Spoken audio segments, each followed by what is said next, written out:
Hi everybody, my name is Jai Bhojani.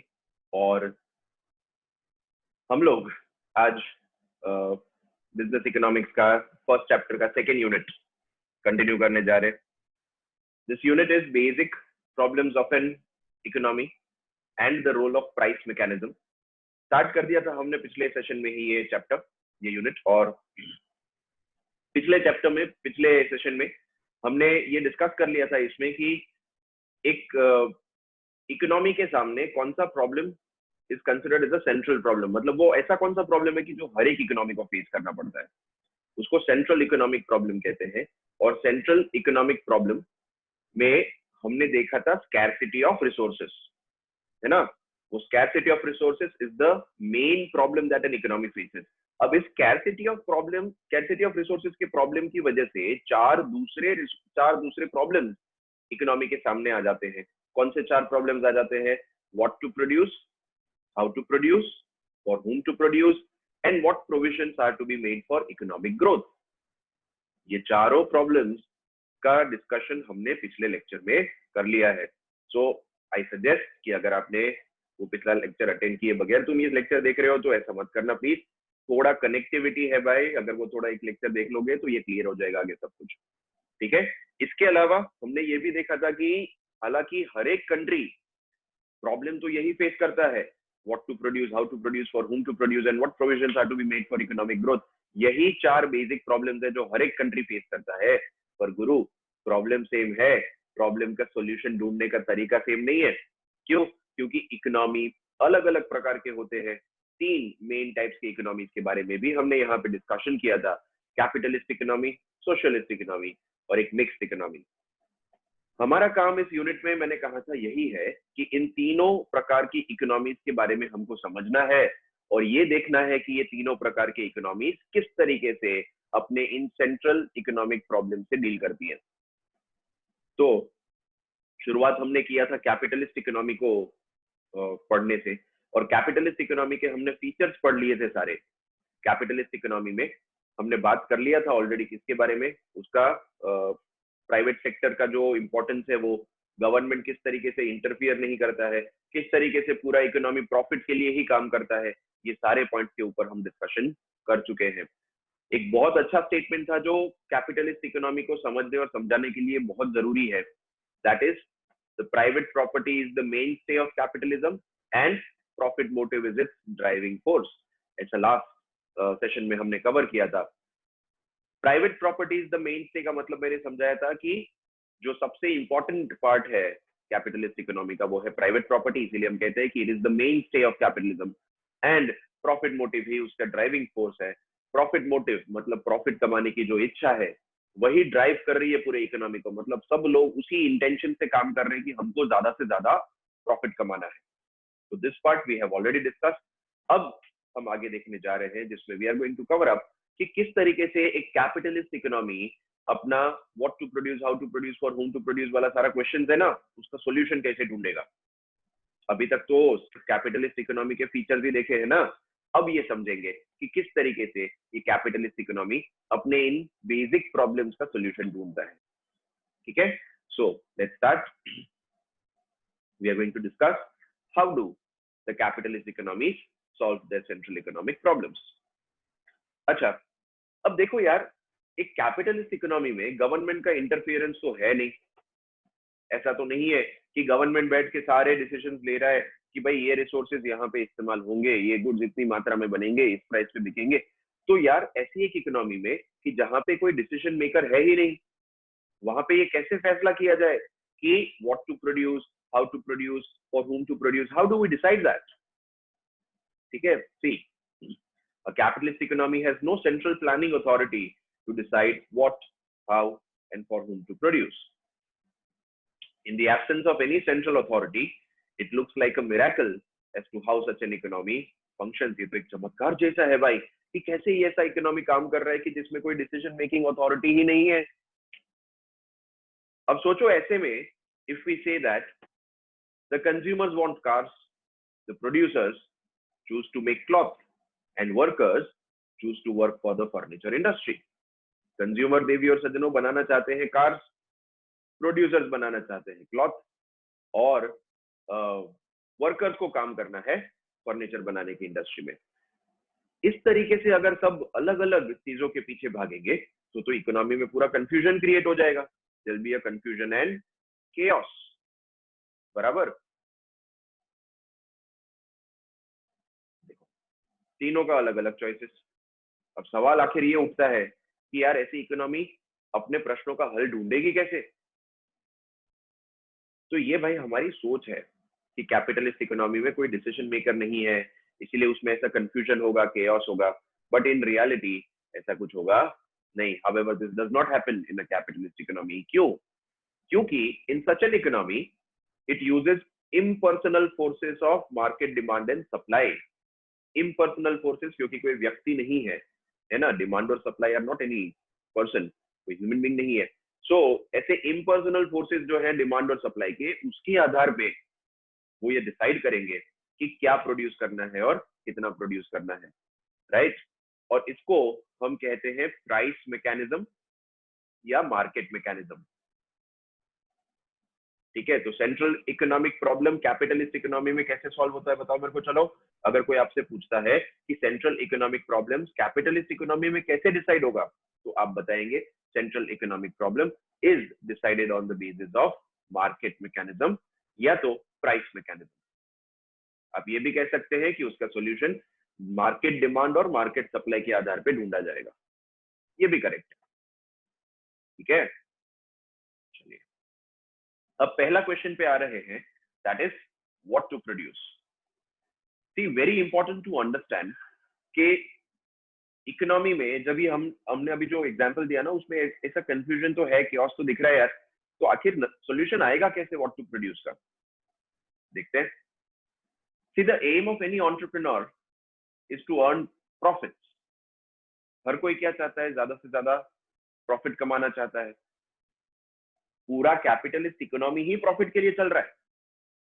क्या है उसका ड्राइविंग फोर्स? क्या है? प्रॉफिट मोटिव है ना।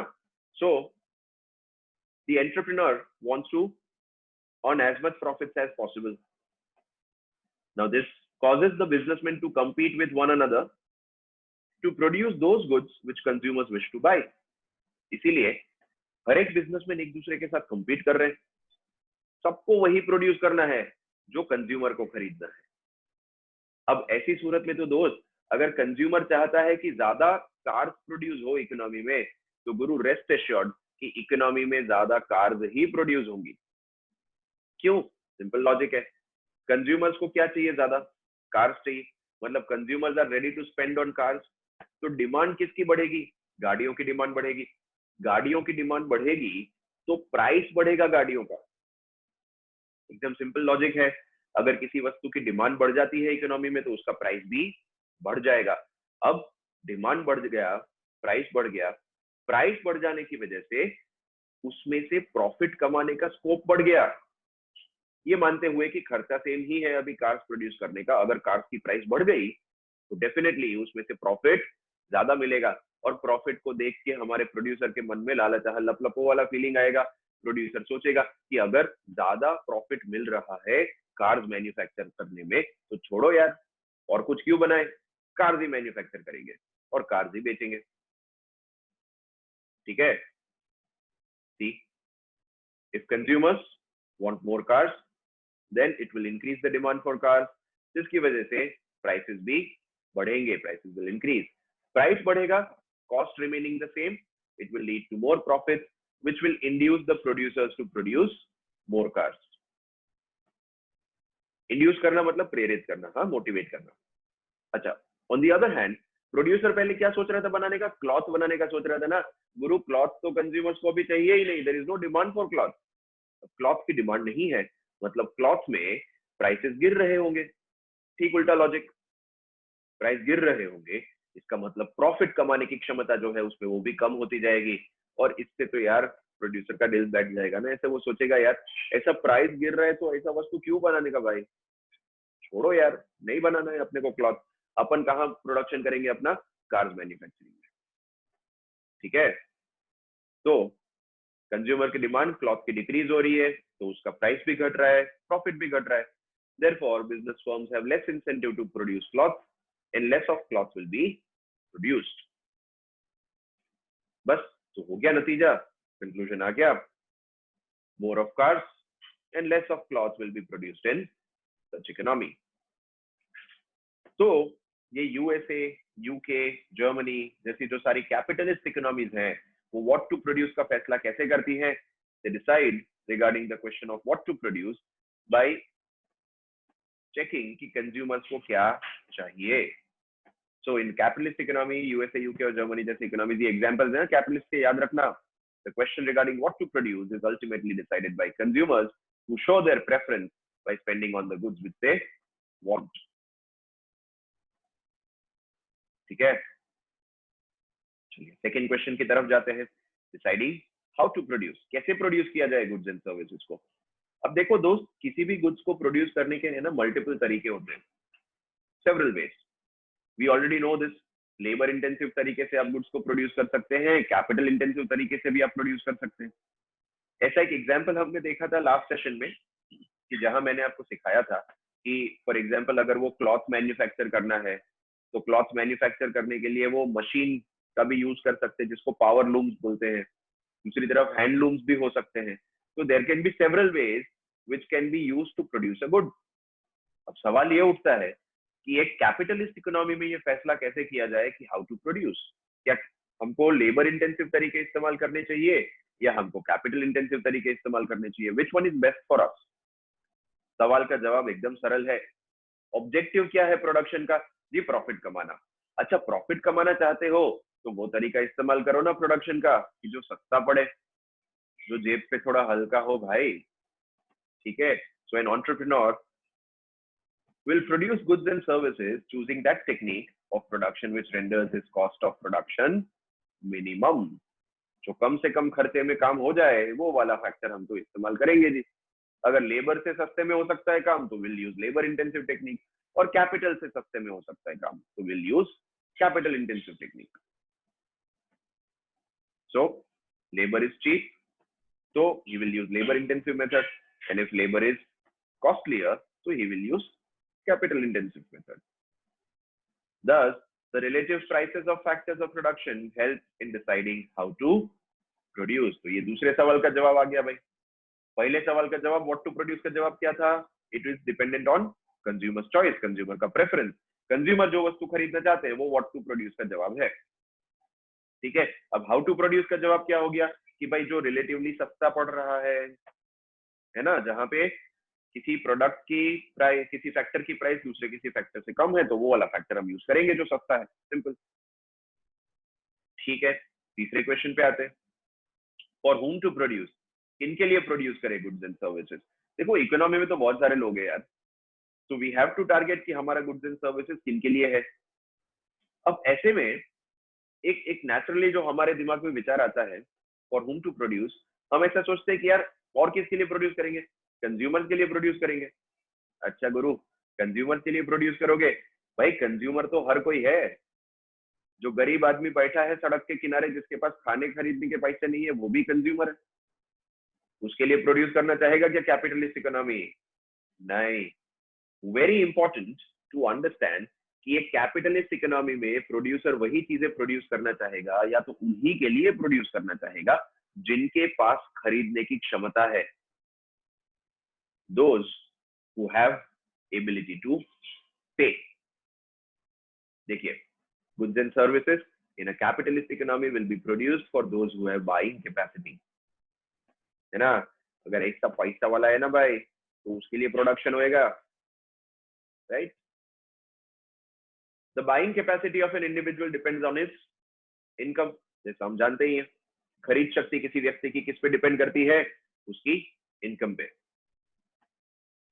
How much income he will be able to make depends not only on the amount of work he does and the prices of the factor he owns, but also on how much property he owns. बहुत खूबसूरत बात कह दी यार. किसी व्यक्ति का income कितना होगा वो सिर्फ इसी बात पे निर्भर नहीं करता है कि वो कितना काम कर रहा है, कितने घंटे काम कर रहा है. खाली उसी के बेसिस पे डिसाइड नहीं होगा कि उसकी इनकम कितनी होगी. साथ में ये भी बहुत जरूरी है समझना कि उसके पास प्रॉपर्टी कितनी है, क्योंकि अल्टीमेटली ये सब जानते हैं कि ये कैपिटलिज्म का कड़वा सच है कि जिसके पास ज्यादा प्रॉपर्टी उसकी इनकम ज्यादा। ठीक है, इसीलिए तो अमीर और गरीब के भेद ज्यादा दिखते हैं ना आपको एक कैपिटलिस्ट इकोनॉमी में। The distinguish between rich and poor is very crisp. साफ नजर आता है कि ये अमीर है ये गरीब है। अमीर इतना अमीर होगा कि उसके पास कमी नहीं है प्रॉपर्टीज की, इतना पैसा है कि शायद गिनने बैठे तो ऐसा ही कुछ हालत हो जाए उसका। But at the same time गरीब आदमी की हालत ये है कि वो सड़क किनारे सो रहा है, उसके पास ना रहने को घर है ना खाने को खाना है ना। वो डिस्टिंग्विश बहुत साफ है एक कैपिटलिस्ट इकोनॉमी में। और उसका कारण यही है कि इनकम कितना अर्न कर सकेगा कोई, वो सिर्फ इस बात पे डिपेंड नहीं करता है कि वो कितने आवर्स काम कर रहा है, या तो उसको उसके पास जो भी फैक्टर्स है वो अपना लेबर जो है वो कितने में बेच रहा है, खाली उसी चीज पे डिपेंड नहीं करेगा उसका इनकम। वो इस पे भी डिपेंड करेगा कि उसका पास प्रॉपर्टीज कितना है। जितना ज्यादा प्रॉपर्टी उतना इनकम ज्यादा। ठीक है, higher the income higher will be the buying capacity and higher will be demand for goods in general. So income ज्यादा डिमांड ज्यादा। ठीक है, और ऐसे ही लोगों के लिए गुड्स बनेंगे। फॉर हुम टू प्रोड्यूस, उनके लिए प्रोड्यूस करेंगे जिनके पास पैसे है गुड्स खरीदने को। एंड चौथा, deciding about saving, consumption and investment. Future के लिए कितना बचा के रखना, ग्रोथ के लिए, दैट मीन्स कितना सेव करना, कितना इन्वेस्ट करना। तो किसी भी इनकम में से आप सोचो ब्रॉडली 3 हिस्से पढ़ सकते हैं दोस्त, है ना। इनकम का मेनली 3 पार्ट्स हो सकता है। एक हिस्सा हम अपनी जरूरतों को पूरा करने के लिए स्पेंड कर देते हैं जिसको कंजम्पशन बोला जाता है। दूसरा हिस्सा हम आने वाले समय की जरूरतों को ध्यान में लेते हुए बचा के रखते हैं, उसको सेविंग्स बोलते हैं। और तीसरा हिस्सा टैक्स के रूप में सरकार ले जाती है ना। तो अब ये सेविंग जितना बढ़ेगा ना उतना फ्यूचर की ग्रोथ के लिए पैसा बढ़ेगा। जितना कंजम्पशन पे खर्च हो जाएगा उतना भविष्य के लिए पैसा नहीं रहेगा।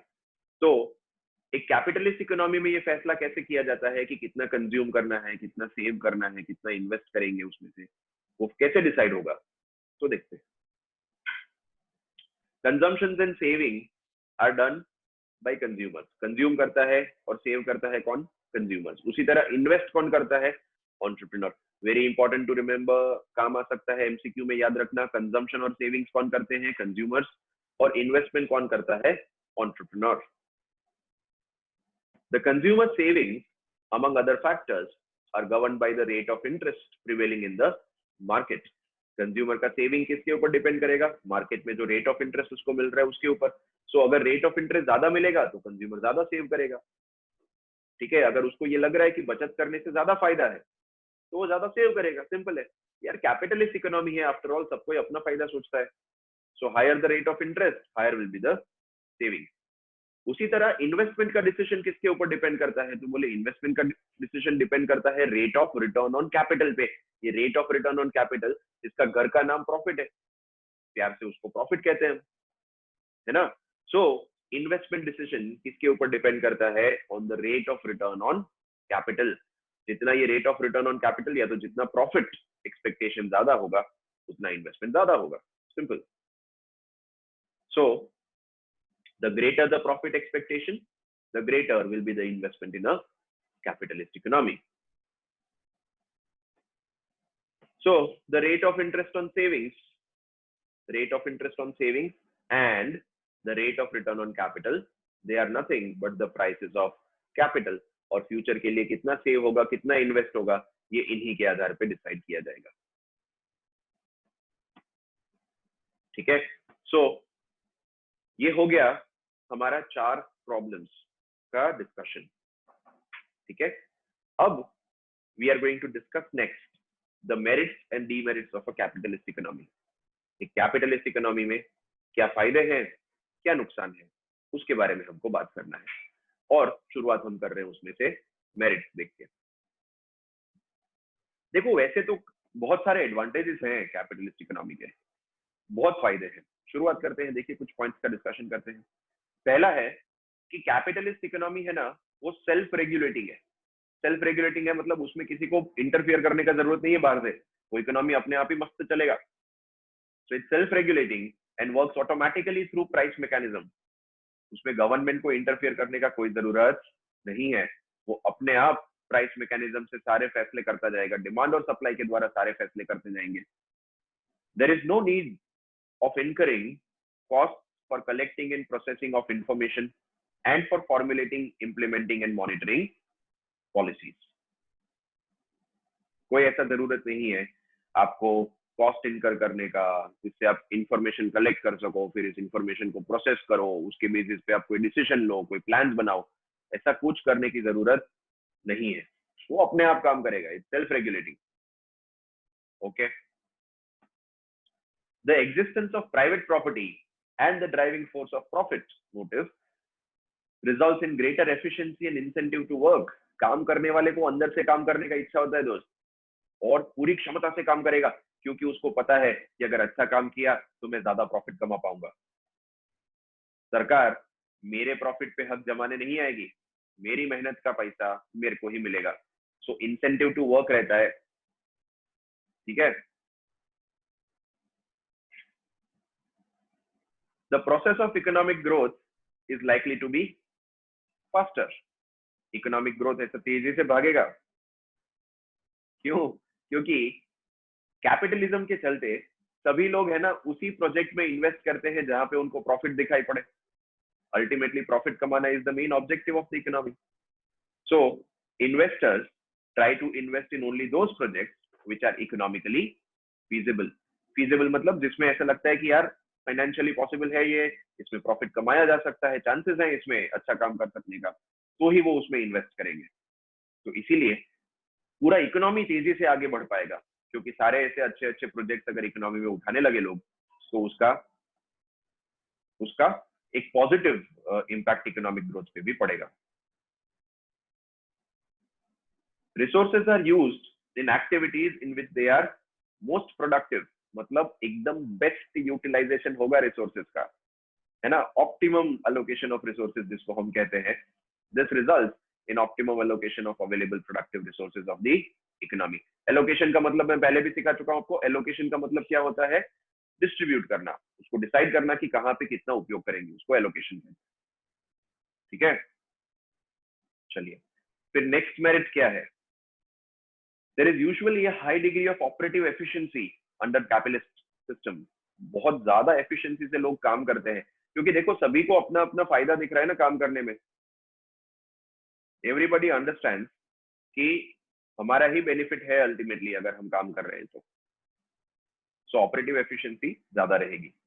Next, the cost of production is minimised. Producer है वो कम से कम खर्चे में काम करने की कोशिश करेगा। सो अगर आप प्रोडक्शन कॉस्ट देखते हो तो कम से कम रहेगा, मिनिमाइज्ड रहेगा। As producer tries to maximise his profit by employing methods of production which are cost effective. Every producer tries to maximize his profit by employing methods of production which are cost effective. कम से कम खर्चे में काम कर सके ना, ऐसी ही method हर एक producer इस्तेमाल करेगा। The capitalist system offers incentives for efficient economic decisions and their implementation. Capitalist system incentive देता है उन लोगों के लिए जो सही डिसीजन ले सके, who can take proper economic decision, जो ये डिसाइड कर सके कि उनका फायदा किसमें है, नुकसान किसमें है। ऐसा सही डिसीजन लेने वाले लोगों को और उसको इंप्लीमेंट करने वाले लोगों को हमेशा फायदा देता है कैपिटलिस्ट सिस्टम। कंज्यूमर्स का फायदा होता है, क्यों? Because they get maximum satisfaction. कैसे? कंपटीशन की वजह से प्रोड्यूसर मजबूर हो जाता है अच्छी क्वालिटी के गुड्स देने पे, और वो भी कम से कम प्राइसेस पे। अल्टीमेटली फायदा किसका हुआ? कंज्यूमर का। सो कंज्यूमर को अच्छी क्वालिटी का प्रोडक्ट मिलेगा at reasonable prices because there is competition, और हर एक प्रोड्यूसर ये चाहता है कि वो अपने कॉम्पिटिटर से बेहतर परफॉर्म करे, उसका प्रोडक्ट ज्यादा बिके। अब उसके लिए कंज्यूमर सेटिस्फैक्शन जरूरी है, और कंज्यूमर को सेटिस्फैक्शन तभी मिलेगा अगर वो ज्यादा अच्छा क्वालिटी देगा और कम से कम प्राइस चार्ज करेगा। ठीक है, इसके अलावा कंज्यूमर के पास चॉइस है, फ्रीडम है ये डिसाइड करने का कि उसको किसका प्रोडक्ट खरीदना है। क्या एक्सेप्ट करना है, क्या रिजेक्ट करना है, वो चॉइस उसका है, ठीक है। So it insures maximum satisfaction to the consumer and also result in higher standard of living, ठीक है। नेक्स्ट मेरिट क्या है देखो, capitalism offers incentives for innovation and technological progress. अगर कोई इनोवेट कर रहा है, कोई नया आइडिया निकाल रहा है, कोई नया टेक्नोलॉजी कोई डेवलप कर रहा है, तो उसको उसको प्रोत्साहित करता है कैपिटलिस्ट इकोनॉमी, उसको इंसेंटिव देता है उस बात का। The country as a whole benefit through growth of business talent, development of research etcetera. फायदा तो पूरे देश को ही हो रहा है। अगर सब लोग ऐसा सोचो, एंटरप्रेन्योर हर बार ऐसा कुछ नया इनोवेट करने का कोशिश करता है, कोई नया टेक्नोलॉजी डेवलप करने का कोशिश करता है, तो अल्टीमेटली कंट्री ज्यादा तेजी से ग्रो कर पाएगा। So it also helps in the development of the country. Next, capitalism preserves the fundamental rights such as right to freedom and right to private property. Capitalism जो फंडामेंटल राइट्स है ना इंसान के, जो उसका अधिकार है कि यार मेरे को क्या चाहिए क्या नहीं चाहिए, चॉइस करने का अधिकार मेरा होना चाहिए, मैं अपने नाम पे प्राइवेट प्रॉपर्टी जमा कर सकूं, मैं उसको अपने फायदे के लिए इस्तेमाल कर सकूं, ये अधिकार मेरे को मिलना ही चाहिए। तो ये फंडामेंटल राइट्स है ना जो लोगों के, वो कैपिटलिज्म में प्रिजर्व होते हैं, मतलब प्रोटेक्ट होते हैं। Therefore, the participants enjoy maximum amount of autonomy and freedom. तो सारे लोग एक कैपिटलिस्ट इकोनॉमी में वो फुल्ली अपना फ्रीडम, अपना इंडिपेंडेंस एंजॉय करते हैं। ऑटोनॉमी का मतलब होता है कि जहां पे आप आपके डिसीजंस खुद ले सके, बेसिकली इंडिपेंडेंट होना, ठीक है। Next, capitalism rewards the men of initiative and enterprise and punishes the imprudent and inefficient. Capitalism क्या करता है, जो इनिशिएटिव लेता है, इनिशिएटिव लेना मतलब आगे चल के कुछ काम करने का कोशिश करना, तो जो इनिशिएटिव लेता है, जो रिस्क उठाने को राजी है, एंटरप्राइज सेटअप करने को राजी है, उसको रिवॉर्ड करता है। और जो इम्प्रूडेंट है मतलब जो सोच समझ के काम नहीं करता है, केयरलेस है, जो इम्प्रूडेंट है उसको पनिश भी करता है। जो इनएफिशिएंट है उसको पनिश भी करेगा, क्योंकि उसको पैसा कमाने का मौका नहीं मिलेगा, वो पीछे रह जाएगा। सो इन शॉर्ट, कैपिटलिज्म ऐसा एक अंदर हमारे अंदर ये फीलिंग जनरेट करता है कि अगर आपको ज्यादा कमाना है, अगर आपको बेहतर लाइफ जीना है, तो यू बिकम एफिशिएंट, तुम रिस्क उठाओ, तुम कुछ नया करने का कोशिश करो, तुम थोड़ा मेहनत करने का ट्राई करो, तो तुमको रिवॉर्ड मिलेगा। बट ऐसे बैठे बैठे तुमको कोई आगे बढ़ने का मौका नहीं देगा। Next, capitalism functions in a democratic framework. Democracy के सिस्टम में यूजुअली कैपिटलिज्म देखा जाता है, तो अच्छा है, लोगों का सोचा जाता है, लोगों के द्वारा ही पूरा इकोनॉमी चलाया जा रहा है। And capitalism encourages enterprise and risk taking. Risk takers को बढ़ावा मिलता है और इसी की वजह से एक अच्छा एंटरप्रेन्योरियल क्लास उभर के आता है इकोनॉमी में, कि जो रिस्क लेने को तैयार होगा। सो ये सारे अलग अलग मेरिट्स हैं कैपिटलिज्म के। अब डीमेरिट्स क्या है कैपिटलिज्म के, वो देख लेते हैं। नुकसान, फायदे हैं, नुकसान भी बहुत है यहाँ पर। देखो, पहला, vast economic inequality and social injustice. बहुत ज्यादा इनइक्वालिटी नजर आएगी, अमीर और गरीब का भेद बहुत साफ दिखेगा, ये मैंने थोड़ी देर पहले भी बताया आपको। सोशल इनजस्टिस होगा, सोशल इनजस्टिस होगा मतलब लोगों को लगेगा कि हमारे साथ फेयर ट्रीटमेंट नहीं हो रहा है। Under capitalism, inequalities reduce the aggregate economic welfare of the society as a whole and split the society into two classes, namely the haves and the have-nots. Have-nots. So haves and have-nots के बीच में पूरा एक समाज बढ़ जाएगा। Haves क्या है? ये वो लोग हैं जिनके पास सारी सहूलतें हैं, सारी लग्जरीज हैं लाइफ की। Have-nots कौन है? कि जिनके पास बेसिक रिक्वायरमेंट्स भी नहीं होगी। नतीजा क्या हो रहा है? ये हम बीज बो रहे हैं, we are sowing the seeds of social unrest and class conflict. एक समय ऐसा आएगा जहां पे लोग इस सिस्टम से उब जाएंगे, त्रस्त हो जाएंगे, वो बोलेंगे कि यार ये तो अन्याय हो रहा है, अमीर आदमी और अमीर बनता जा रहा है और हमारा गरीबों का हालत बिगड़ता ही जा रहा है। और उनको ये धीरे धीरे समझ में आने लगेगा कि ये कंट्री हमारे बेनिफिट के बारे में नहीं सोच रहा है, इसमें इक्वालिटी जैसा कुछ नहीं है, इसमें बेसिक राइट्स हमको नहीं मिल रहे हैं, खाना नहीं मिल रहा है, रहने को घर नहीं मिल रहा है। तो धीरे धीरे उनके दिमाग में भी ये ऐसा एक फीलिंग आने लगेगा कि we do not want to be a part of this society. ऐसा भी हो सकता है कि वो रिबेलियंस बन जाए, है ना, सरकार के विरुद्ध चले जाए। ठीक है, next demerit, there is precedence of property rights over human rights. So property rights अगर पूछ रहे हो, प्रॉपर्टी राइट्स बोलेगा तो तुम्हारे नाम पे घर बना सकते हो, यस, तुम्हारा अपना कारखाना है, यस, तुम्हारी गाड़ी है, यस, सारे बेनिफिट्स तुम अपने ही लिए यूज करोगे क्या उस प्रॉपर्टी के, बोले यस। सो प्रॉपर्टी राइट्स तो मिलेगा दोस्त, पर when it comes to human rights, human rights नहीं मिलेगा। ह्यूमन राइट्स मतलब ऐसा अधिकार किसी को नहीं है कि तुम काम ना करो तो भी तुमको खाना मिले, ऐसा अधिकार किसी को नहीं है कि तुम काबिल नहीं हो फिर भी तुमको जॉब मिले, कोई मेहनत नहीं करेगा तुमको आगे लाने के लिए, वो तुमको ही करना पड़ेगा। सो ह्यूमन राइट्स नहीं है ना, किसी बैकवर्ड सेक्शन का, किसी वीक सेक्शन का ख्याल रखने वाला कोई नहीं है, सब अपना अपना प्रॉपर्टी बनाने में लगे हैं, सब अपना अपना फायदा देखने में लगे हैं। ठीक है, सो प्रॉपर्टी राइट्स को ज्यादा महत्व दिया जाता है as compare to human rights. ठीक है, next, economic inequalities lead to wide difference in economic opportunities. मेरे को बहुत सही लगता है यार ये पॉइंट। इकोनॉमिक इनइक्वालिटीज की जड़ क्या है कि अपॉर्चुनिटीज में इनइक्वालिटीज है, सबको एक जैसा अपॉर्चुनिटी नहीं मिलता है। अभी किसी अमीर आदमी के बच्चे को पढ़ने का जो स्कोप मिलेगा वो गरीब किसी फुटपाथ पे रहने वाले, किसी स्लम में रहने वाले व्यक्ति के बच्चे को थोड़ा मिलेगा। अपॉर्चुनिटी में ही असमानता है, अपॉर्चुनिटी में ही असमानता है, तो नेचुरली इनकम डिफरेंसेस तो क्रिएट होंगे ही, इट्स ऑब्वियस। ठीक है, so income inequalities lead to wide differences in economic opportunities and perpetuate unfairness in the society. Perpetuate करना मतलब बढ़ाते जाना, हाँ, उसको और बढ़ता जाएगा और बढ़ता जाएगा, तो इट इज परपेचुएटिंग। ठीक है, फिर the capitalist system ignores human welfare. Human welfare के बारे में कोई बात नहीं करता। ऐसे क्लास में तुम जैसे इग्नोर करते हो ना टीचर को, वैसे ही वहां पे government ignores human welfare. Human welfare से किसी को कोई फर्क नहीं पड़ता है, सब अपना अपना फायदा देख रहे हैं, because under a capitalist setup the aim is profit and not the welfare of the people. ठीक है, नेक्स्ट डीमेरिट है, due to income inequality the pattern of demand does not represent the real needs of the society।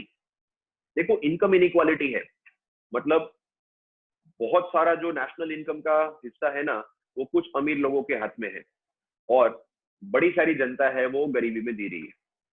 अब naturally पैसा किसके पास है, वो कुछ गिने चुने अमीर लोगों के पास। सो डिमांड करने की क्षमता किनके पास है, उन्हीं के पास है। इसका मतलब इकोनॉमी में कौन से गुड्स बनेंगे, कौन से गुड्स की डिमांड होती नजर आएगी, तो जी लग्जरी गुड्स की डिमांड होती नजर आएगी। पर वास्तविकता क्या है, क्या वाकई में सबको लग्जरी गुड्स की जरूरत है? नहीं यार, उधर लोगों को सामान्य गुड्स नहीं मिल रहे, खाने पीने की चीजें नहीं मिल रही है, मेडिकल केयर नहीं मिल रहा है, एजुकेशन प्रोवाइड नहीं किया जा रहा है, तो बेसिक रिक्वायरमेंट फुलफिल नहीं हो रही है। बट इकोनॉमी में डिमांड किसका बढ़ता हुआ नजर आएगा, सारे लग्जरी गुड्स। क्यों? क्योंकि लग्जरी गुड्स का डिमांड जनरेट हुआ है वो रिच क्लास के पास से, और पैसा ज्यादा उन रिच क्लास के पास ही है, तो डिमांड करने की एबिलिटी उन्हीं के पास है। तो डिमांड का जो पैटर्न आप देखोगे ना इकोनॉमी का, वो पूरे इकोनॉमी का सही दृश्य नहीं समझा सकता है। It does not show the real needs of the society. Next, exploitation of labour.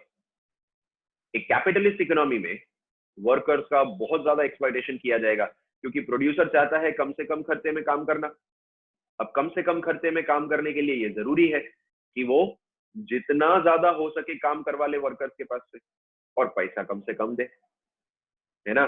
तो ऐसे ही काम के बोझ तले बेचारे वर्कर्स काम कर रहे होंगे। So there is exploitation of labour which is very common in capitalism, और इसी की वजह से very often this lead to strikes and lockouts.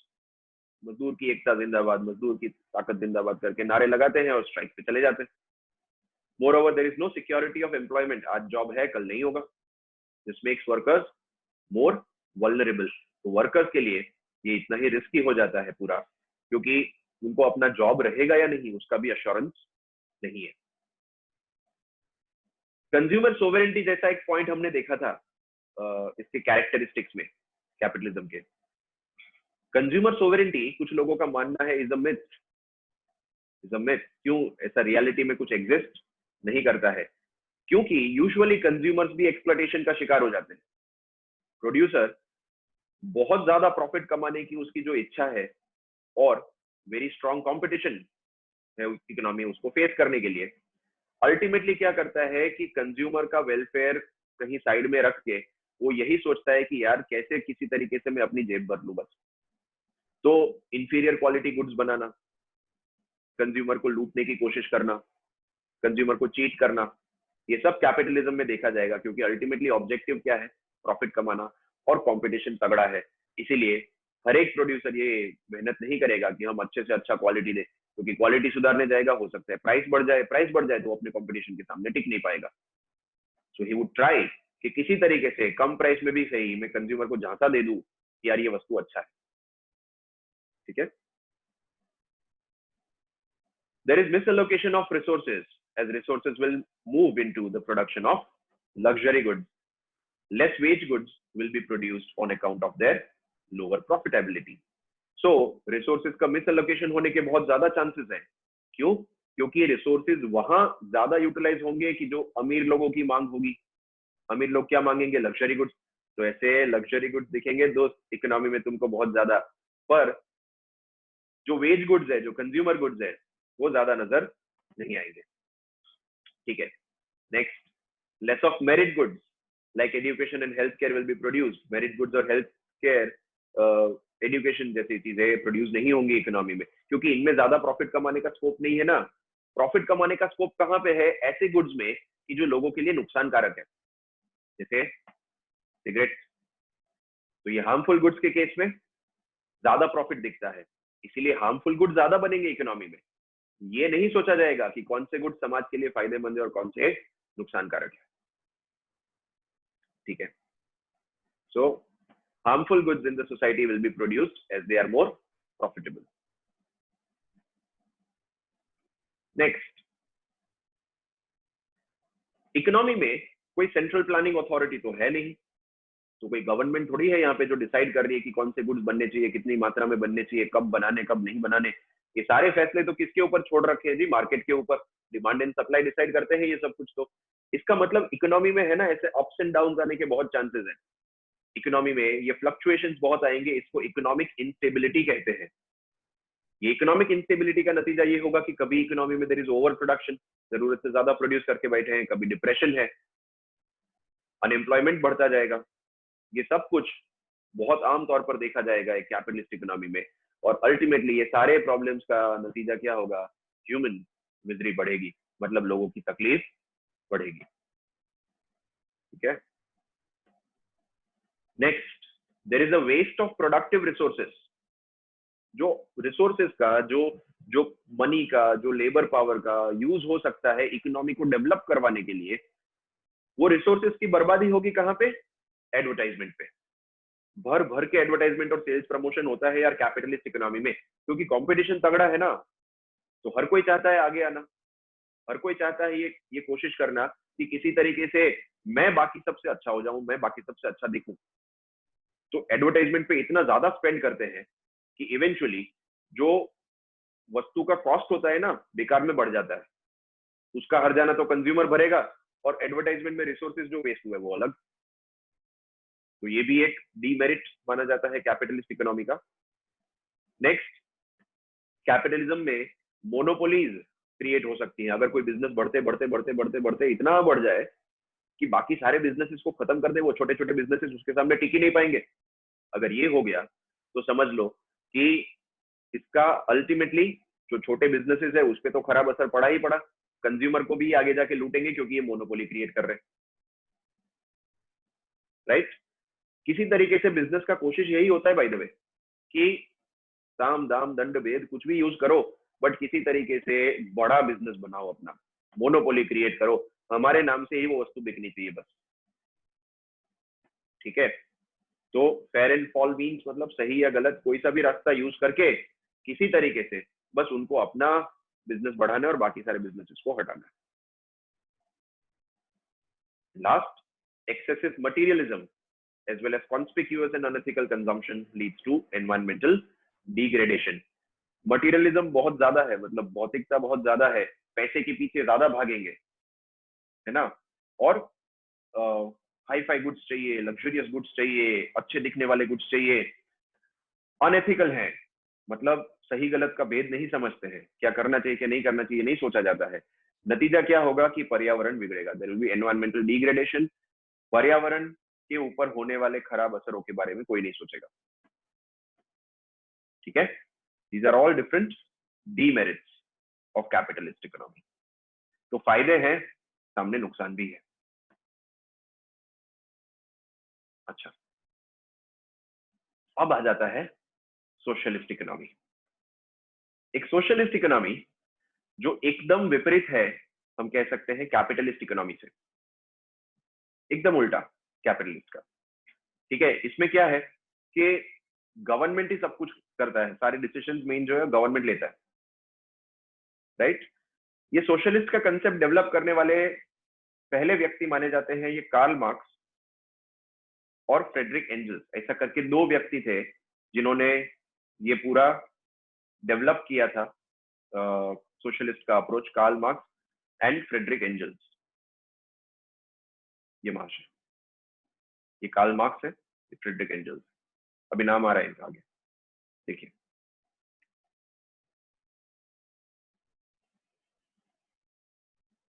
The concept of socialist economy was propounded by Karl Marx and Friedrich Engels in their work The Communist Manifesto।